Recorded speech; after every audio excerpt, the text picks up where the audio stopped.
Are you guys cleaning up? Yeah. Like sweeping and stuff? We're just moving sandbags and stuff. Just moving. Oh, okay. Yeah. That's good. Yeah, thank God we don't have to do any of that Yeah, this you time. can't get any doors until we start moving sandbags. Yeah. That's a good start. We got one. That's about it. So I'm just getting a little footage for the news. You mind if I get some shots of you guys kind of cleaning things up? Just for variety? Because Yeah, we're not going to start right away. We have no power. So oh, you're not going to take start? our time. Okay. Maybe I'll check back. Yes, thank Cool. you. Thank For you. sure.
How you doing? Good morning. Good morning.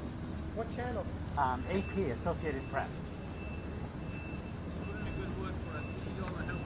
Will do.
getting some footage for the news. I'm going to get some shots of the street. You don't have to talk. Just thank you.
Thank you.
Oh, you almost done? I missed you.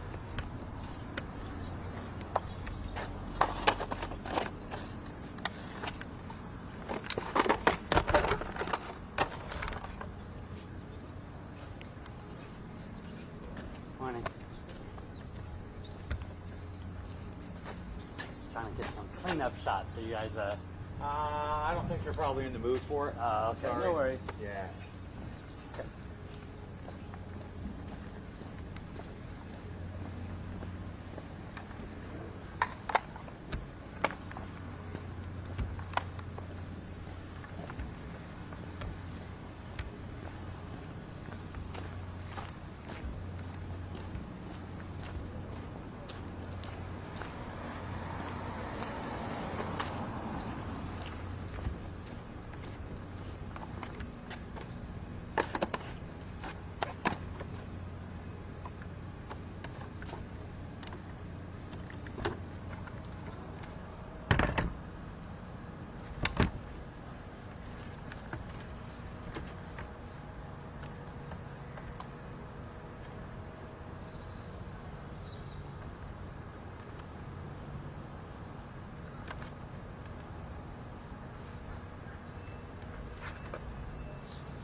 Morning.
How's it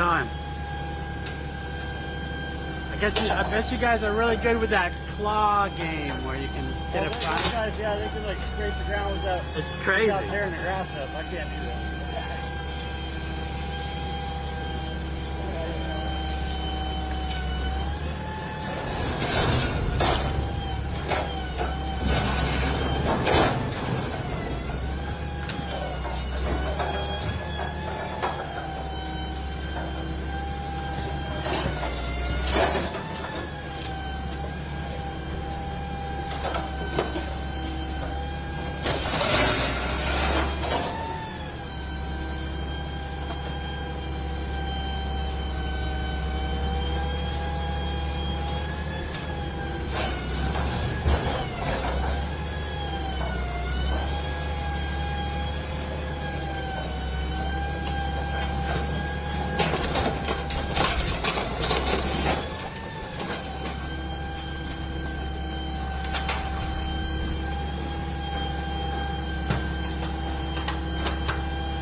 Tampa to get the power restored so that they can resume full operations. Port Canaveral and Jacksport are both open. Landslide are expected to open waterside later today. 19 school districts that were closed yesterday have reopened today. There are at least 7 other school districts opening on Monday, and I bet you will hear more districts announce reopenings for Monday, given, thankfully, I think most of them had either no or very minimal damage. For parents who want information on your school district, you can go to fldoe.org/storminfo. That's the Florida Department of Education website, fldoe.org/storminfo. Fatalities. Now, we had 5 fatalities with that tornado in St. Lucie, and that's a very tragic thing. I don't think that these are things with the tornadoes, they come. It is very hard to prepare. You got to just take cover and hope for the best. So we have had fatalities of that nature. But what we are also seeing is we're now in the period where you have fatalities that are preventable. We have had fatalities because of interaction with downed power lines and water. We are seeing hazards that are still there. So please exercise caution. Don't wade into floodwaters. Be careful with how you're using ladders. Use generators properly. Make sure it's outside your home. Don't run that generator inside. So we are now in the situation where everything has been stabilized, and so you have to make the proper decisions and just know that there are still some hazards out there. We see debris. Probably not as much debris, quite frankly, as I anticipated 48 hours ago when you were looking at what the storm was doing, but you have a lot of debris. If you have debris interacting with power lines, don't mess with it.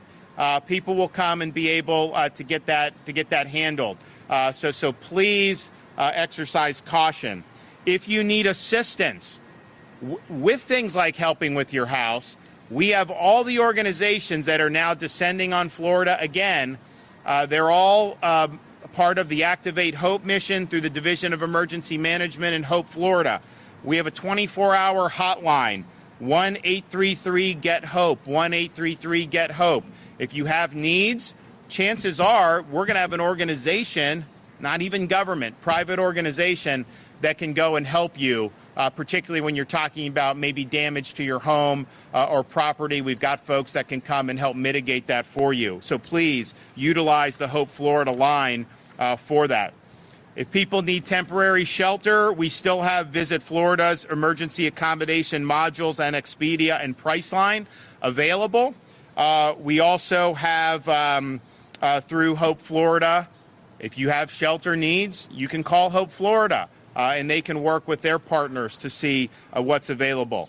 We will have the Hope Florida bus located at the following places today. In Sarasota at New College of Florida from 12 to 5 p.m.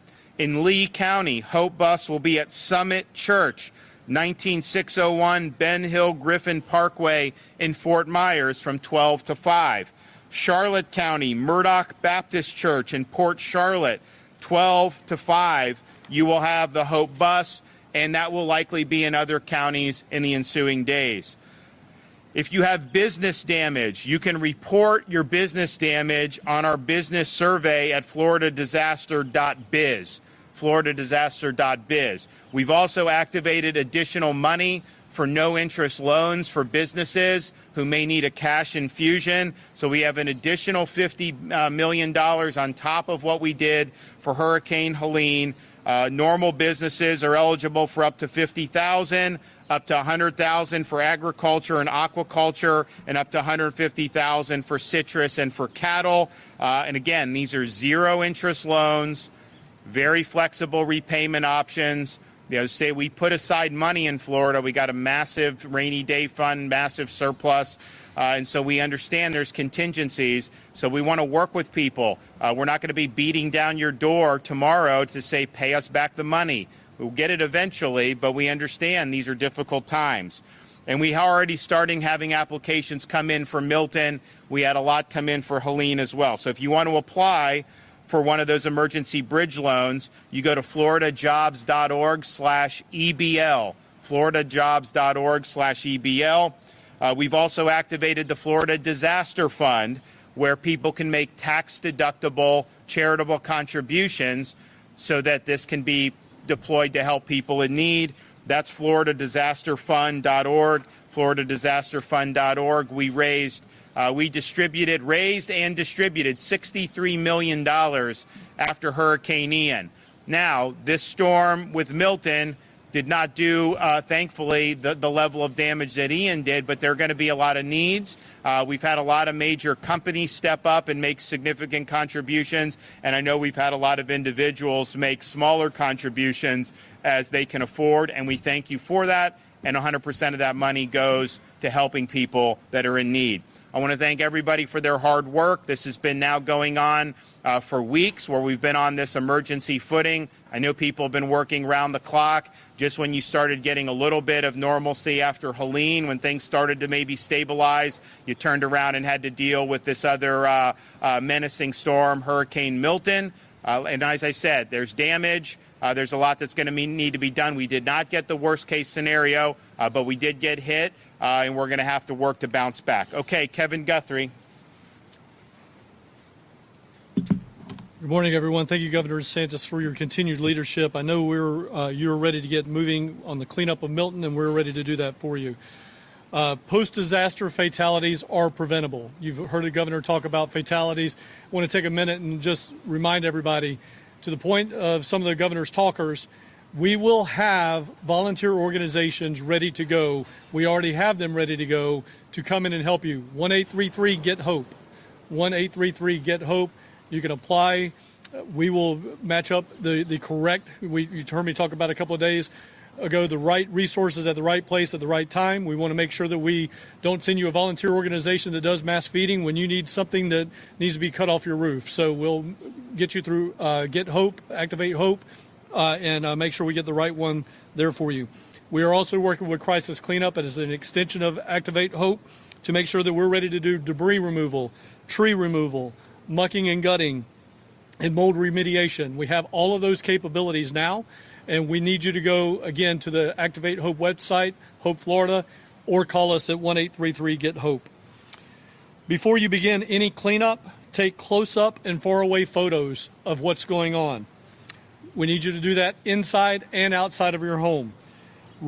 Some roadways are still flooded. I know over in the Hillsborough County area, Plant City area, we do have some roads that are still flooded. Please make sure you do not drive through flooded areas. Accidents due to floodwaters are 100% preventable, just like the fatalities related to cleaning up your home are 100% preventable.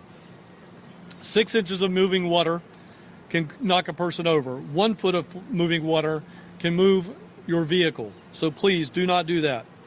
Not to mention there could be power lines down inside of that water and also wrapped up in trees. So please, please do not go out in flooded waters. Do not cut things out of trees that have power lines in them. If you have lost power and want to use a generator as a backup, please use it safely. I'm going to go over the 3 steps of using a generator safely again. Make sure it's 20 feet away from any open door of your residence, whether that's your garage. Don't put it inside your garage. It's 20 feet away from the garage door, 20 feet away from a front door, back door, 20 feet away from a window. If you run out of fuel and you need to refuel, give the generator 20 minutes to cool down and then refuel it before you restart it. And then always have a carbon monoxide detector inside your home to help prevent the carbon monoxide poisoning. Don't disaster sightsee. We have a lot of people that are out here doing great work. Well over 50,000, probably closer to 60, 65,000 responders, electrical workers, all doing really, really good work right now. But we need you to stay out of our way, just simply put. We don't need you out there sightseeing. We saw it yesterday in Siesta Key, people driving around, videoing and all that. Stay out of the way. We really, really need your cooperation on this. For assistance after the storm, call the State Assistance Information Line at 1-800-342-3557. Again, that's 1-800-342-3557. We have translators in English, Spanish, and Haitian Creole waiting for you.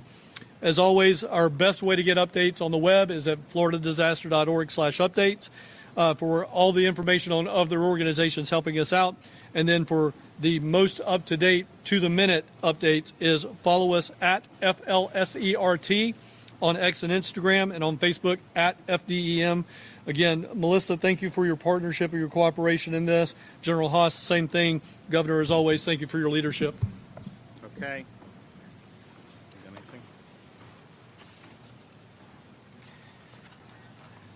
Good morning, and thank you, Governor, for your leadership, your support, and your decisive actions, enabling a broad and capable response effort. I'd also like to thank Director Guthrie and his team, as well as our fellow response teammates, for their tireless efforts in safeguarding our citizens and state. The Florida National Guard currently has 9,000 guardsmen activated, with 6,500 forward deployed, as the Governor mentioned. Our available force represents the largest National Guard response in Florida. So it's a tremendous response effort. We're currently conducting ongoing response efforts consisting of search and rescue, ground and air reconnaissance, humanitarian assistance, route clearance, and high-wheel vehicle support. And we're beginning the phased transition to response efforts, as the Governor mentioned, in coordination with our state and local partners. Our available equipment includes 31 rotary wing aircraft, over 440 tactical vehicles, including 140 high-wheel vehicles, and 5 hard-bottom boats. We're currently supporting 23 counties with 192 active missions, including point of distribution sites with 30 active pod missions. We're grateful for the support of our mobilized state-to-state National Guard partners, which included over 3,500 partners, 19 aircraft, and 20 states. As the Governor mentioned, we're transitioning to recovery operations, and we'll begin a responsible right-sizing of the force, which will mean redeploying those soldiers back to their states, and the recovery operation being largely a Florida Guard response. Governor, the National Guard is fully mobilized and stands ready to support the citizens in the state of Florida. Thank you. Melissa? Good morning, everyone. Melissa Seixas, State President for Duke Energy Florida. I first want to start by thanking Governor DeSantis for his unwavering support of our employees, and also to Director Guthrie for his support as well. I want to give an update on 3 primary areas. One, where we stand as far as outages across the state of Florida and here in Pinellas County. Talk about our restoration, and really need to reinforce the safety messages that the Governor just shared with all of you. So first, from an outage perspective, Duke Energy Florida serves 35 counties across the state of Florida. We have approximately 850,000 customers off at this time. As of 11 a.m. this morning, we have already restored about 350,000 of those. From a resource perspective, we brought 16,000 workers into the state of Florida, both pre-storm and over the course of yesterday, and we have additional people arriving today. They are staged around the state, from Bexley Properties in Land O'Lakes, the Villages, the Brooksville, Tampa Bay Regional Airport, Mannheim, Orlando, and Winter Garden, Ritchie Brother Auctioneers at I-4 and US 27, the Sebring Raceway, Seminole Town Center as well. So here in Pinellas County, where we all stand, we currently have about 400,000 customers off. Pinellas County is our most populated county that we serve. We have restored about 50,000 customers. Yesterday was a day of damage assessment and the beginning to restore critical customers, hospitals, water treatment plants, shelters, 911 centers. Today, we started full board, 1,000% moving very quickly into restoration. So we will begin to see these numbers quickly decrease, the outage numbers. An important milestone for today on the outage front, we will provide later today a global estimated time of restoration for our customers. We realize that you all need information on when we expect power to be restored, but I am here to tell you this is not weeks, this is days. So please keep informed by visiting duke-energy.com, If you're signed up for our outage alerts, we'll provide you text message updates as well. But our forces are here. And I want to also talk about the staging areas that we have in Pinellas County. We have them at St. Pete Clearwater Airport. We will have parking of bucket trucks at Countryside Mall. We will also have parking at Raymond James. And of course, we also have them, you will see them at our very iconic Tropicana Field that has a bit of a different look these days, but we will have about 800 resources there by the end of today. So we are 100% committed to getting our customers' lives back to order. We know that the first step is power restoration. We take that job seriously, and we will continue to do that. But again, this will not be weeks of interruptions to our customers. This will be days. Please look for that estimated time of restoration today. But please, I know people want to get back home, feel like they have some kind of control, clean up their yards. Always, always assume a downed line is energized. It is not Hollywood. It does not always have to arc. It does not have to sizzle. It can be a silent killer that is caught up in debris, trees, bushes, flooded waters, flooded areas, as the governor said. We have seen this too many times where customers inadvertently make contact and it comes to a very tragic end. Please stay safe. It is still a dangerous situation out there. We will be here to restore your power, and of course we will continue to work with the state of Florida and all of the officials behind them. I want to thank them as well, from the state to our local officials. They have been great partners in this effort. Thank you. And is it your assessment so far that that there's not necessarily need for a complete rebuild, that's mostly just reconnects? Yes, sir. It will be more energizing. There'll have to be repairs and fixes, but not the kind of rebuild that we had to do like on the barrier islands after Helene. Yeah.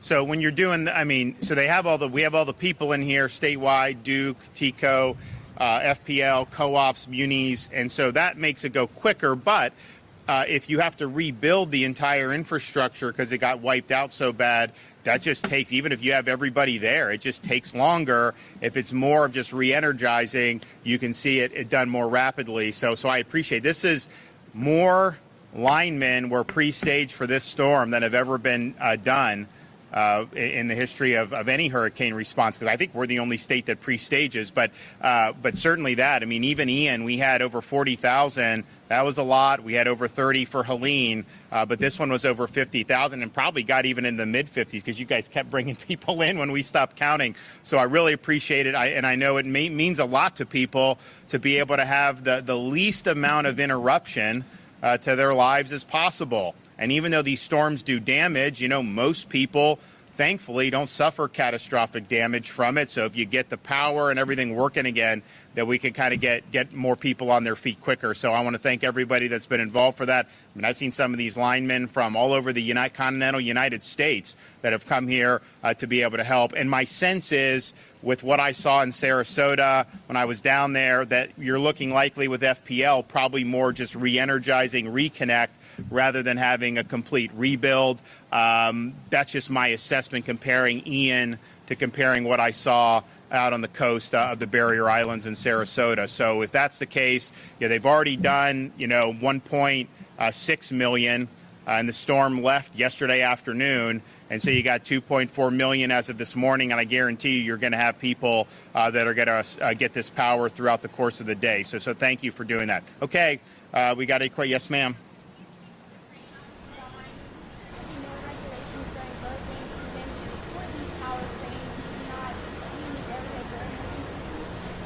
Well, I think the question is, should there be more regulation or should there just be more common sense?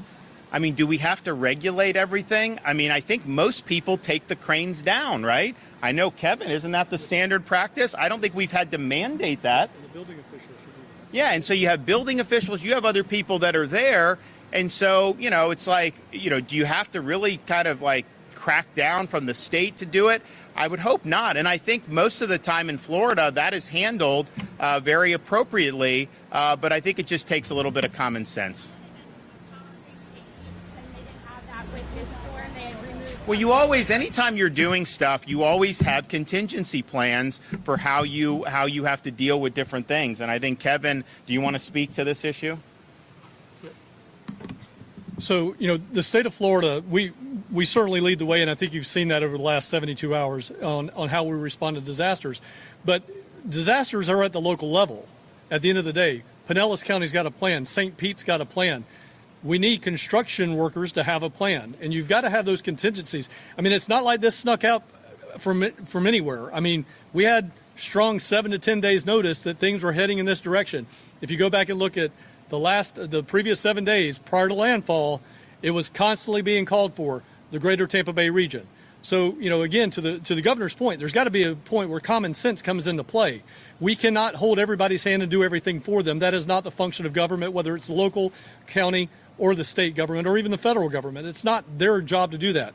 Again, I think there's common sense that's got to prevail. You got to have contingency plans. You live in the great state of Florida, where you're going to be the peninsula in the middle of the tropics here. So again, common sense has got to come in. But again, those have got to be decisions somewhat governed and overseen, if you will, at the local level by the local building official to say, hey, look, all permitted work has got to be secured. It's got to be done. We do that at the Department of Transportation under the governor's leadership. We don't leave barges out there to run into bridges.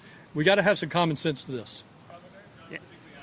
And I don't buy this idea it takes weeks to mitigate. I don't accept that at all. I mean, just think about the stuff that they said. I mean, they say the debris takes 6 months to a year, and then we got 40,000 cubic yards of debris off the Pinellas beaches just by bringing all of our people, pausing road construction, which is also very important for Florida, coming over in this rapid 72-hour, and you got rid of over 3,000 truckloads of debris. So, things can be done. You just have to, have the wherewithal to want to do it. Yes. Some clarity on what exactly happened with the staging at the Trop. Who was originally staged there, and were there still cots inside when the roof was blown off? Kevin can do that. The only thing I will say is, Kevin had told me, days before the storm, Trop can only handle 115. We're going to watch the track. If it's within a certain amount, we're going to redeploy, and that's exactly what they did. So that was planned for the whole time. So, again, as you saw, there was damage at Tropicana Field. There were cots there. I don't know whose cots they were. I can tell you we had 20,000 cots. All 20,000 of our cots went to all of those shelters that we opened. The governor came up again and supported us on doing what we call shelters of last resort. All 20,000 of those cots went to those shelters. So I don't know whose cots those were. But at the end of the day, all of those cots were still on the field. Those cots can still be used. Whoever's they were, no money was wasted. So again, all of our resources, whether they were tangible resources or they were human resources, were taken out of Tropicana Field about 12 to 13 hours before tropical storm force winds were set here in the greater St. Pete area. And we took our resources. I know there's some stuff. They went all the way to Jacksonville. No, they didn't. Portions of that went to Jacksonville. Other portions went to the Perry Foley Airport, where we already had a Helene staging area set up. Other portions went to the Florida Horse Park, where we had another staging area set up. Some of it went to the Lee County Mosquito Control, where we already had stuff set up. So we did a full demobilization of all of the resources, whether they were tangible or human, and that the stuff that was there, don't know whose it was, but we got all of our stuff accounted for.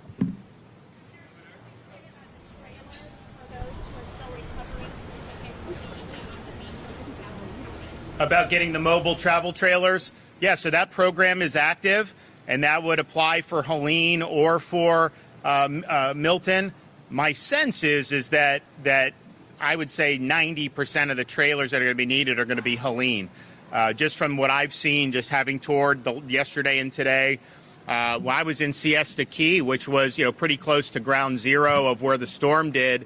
And most of what I saw, there was damage, but I saw mostly the debris from Helene was there. And I talked to some guys who own some hotels out there, and they said that Helene was much worse for them than this was. So my sense would be that there may be additional need for trailers as a result of this, but I still think the bulk of them are going to be from Helene. So you can request a travel trailer through Hope, Florida, 1-833-GET-HOPE, 1-833-GET-HOPE. and you can talk about putting these trailers. Particularly, I think the trailers are good if you are going to rehab your property and you're going to be the one kind of doing it or overseeing the contractors, and you want to be involved because then you're there. If people don't want to do that, you can still apply for travel trailer, but are we approved for TSA for Helene only? Right now, we're only approved for NCS, but I told the FCO we're going to turn it on for both. Okay, so we are going to have temporary sheltering assistance available as well, and that's going to be for both, and Kevin's working with the feds to do that. But what that'll allow you to do is be able to stay in a hotel for what are we having now, 6 months? 8? The initial rollout is 60 days, but we can do that for now up to 12 months. Yeah, so you're guaranteed 60 days. We likely would be able to get that extended up to 12 months. And, it's an issue with there's going to be a need to do repairs. I mean, you look at like Madeira Beach, some of these places in Pinellas, you have 3-4 feet of water. You got to muck and gut that. Now, you can repair that, but you also have a lot of people that are doing the same thing. So how many contractors are available? Are the supplies available? We're doing stuff with Home Depot and Lowe's and Ace Hardware to bulk purchase supplies so people can have the supplies to do it. But the reality is there's going to, because it's such a populated area, it's a little bit different than maybe like Horseshoe Beach, which had a lot of damage, but it's just a more sparsely populated area. So that'd be a challenge. That's one of the reasons why, if we need to in January with this port stoppage, I know they tried to do it earlier, we will have our National Guard, and I'll mobilize whatever state resources at our ports to make sure supplies keep coming in to the state of Florida. This stuff is not going to be people aren't going to be able to rehab their homes, overnight. It's going to take time, and hopefully you can get it done as quickly as possible. But the idea that you can just pick up a phone and there's a surplus of contractors that are available right now, I don't think that that's likely the case. Now, fortunately, Hope Florida, what Kevin's been able to do, bring these groups to the table. They are able, like Team Rubicon. We had Rubicon out in where were we at with Rubicon? Pasco. Yeah, we had them out in Pasco. They will take these supplies and they will help you repair your homes. So take advantage of that. It's a great service. Governor, some communities have been hit twice very hard in 2 weeks. Climate change, habitat change, increasing the threat. I know it's a difficult conversation, but has there been a discussion about not letting some people rebuild? So people, their property, they have a right to do with what they want to do with it.